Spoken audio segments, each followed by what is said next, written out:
Hey guys, this is the Good Ride review of the Patagonia R3 front zip hooded wetsuit.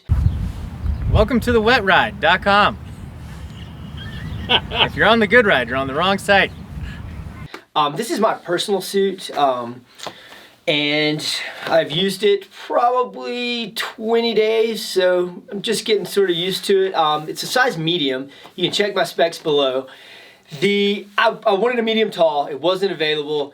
And then my second choice was a back zip with an insertable hood, which wasn't available, so I ended up getting the hooded chest zip. I'm normally in between a medium and a medium tall, and in some companies maybe a medium large, which seems to be a new thing that companies are doing to diverse their sizing. I don't have a problem with this medium at all. And actually Patagonia, I'm 6 foot tall. Patagonia doesn't make a wetsuit that's for someone 6 foot. The medium ends at 5'11", according to their size chart, and then the medium tall starts at 6'1". So I think either way you go, it's okay. It does seem that my knees, are, as far as the sizing goes, are a little high where that panel is, but it's no big deal. The length is fine. It could be a little longer in the arm, in the legs. The arm length is perfect. You know, maybe a little tight in the chest but you know, I'm not in the water right now. And for me, as a 5'10", about 175 pound dude, I'd say this is too small.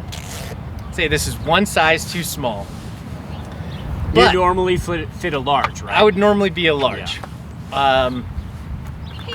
I mean, I fit into some mediums before, but they're pretty tight. But I gotta say, as far as other mediums I've gotten into, this isn't that bad.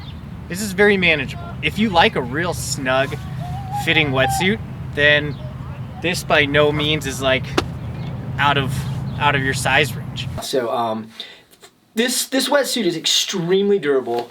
It's pretty comfortable. There's a lot of freedom of movement. It's not the best like some of the companies' comp wetsuits. It's not even close, but the long-term durability you get out of one of these suits is amazing. And this is my 4th Patagonia wetsuit. Freedom of movement, it's definitely not the stretchiest wetsuit I've ever owned in my life or ridden, but I'd say pretty good.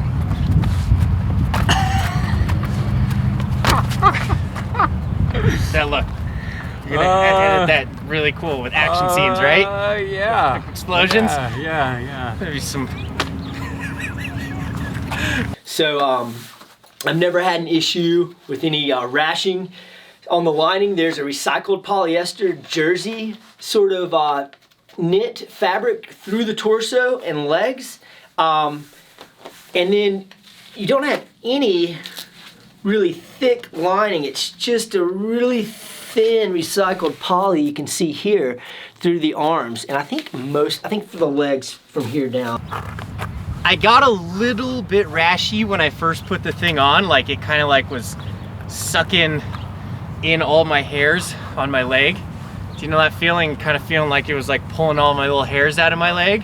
But now that I've worn it for a few hours and messed around in the water, that feeling is completely gone away. Either all the hair follicles are shorn completely off, or it's just, you know, come to a more comfortable, relaxed fit.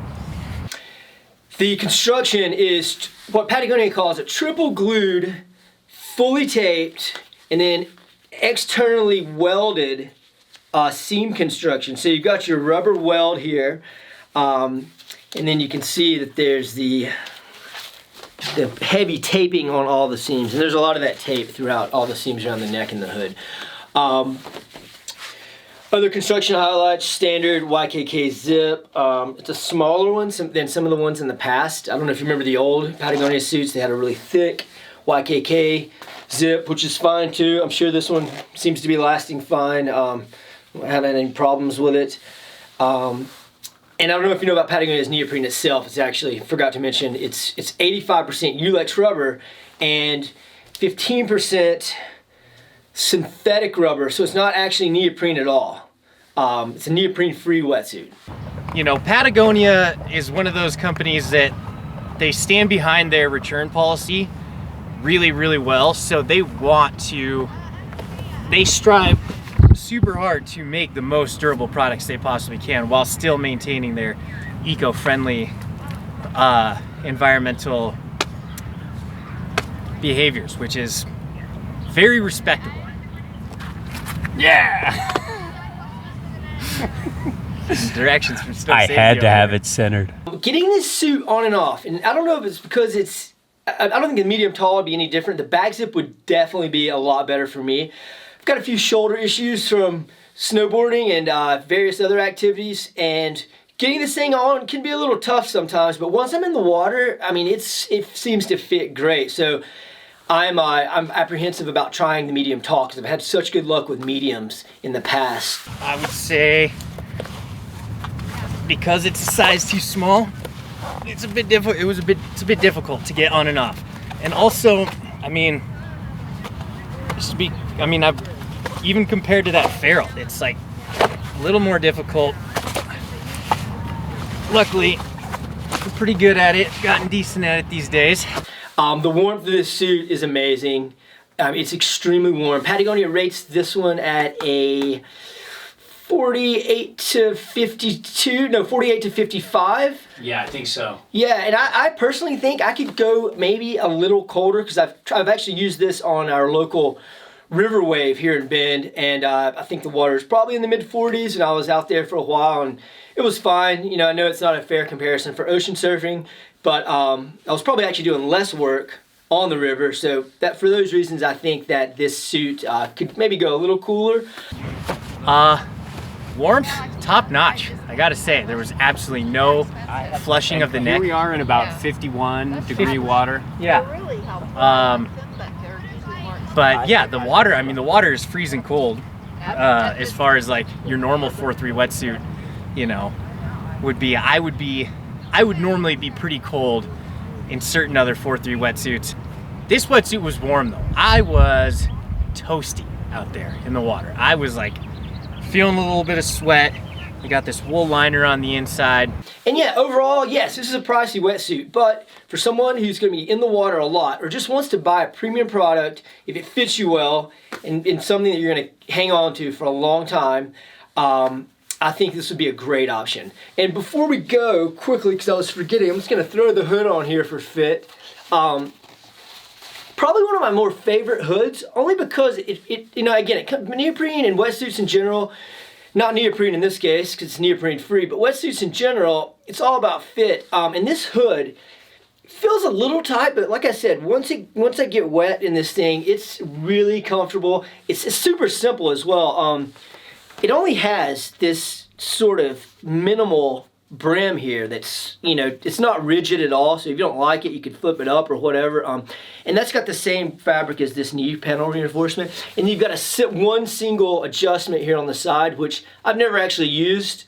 Maybe as it stretches out or something, I might need to, but yeah, overall, I think this could be a great wetsuit if it fits you right.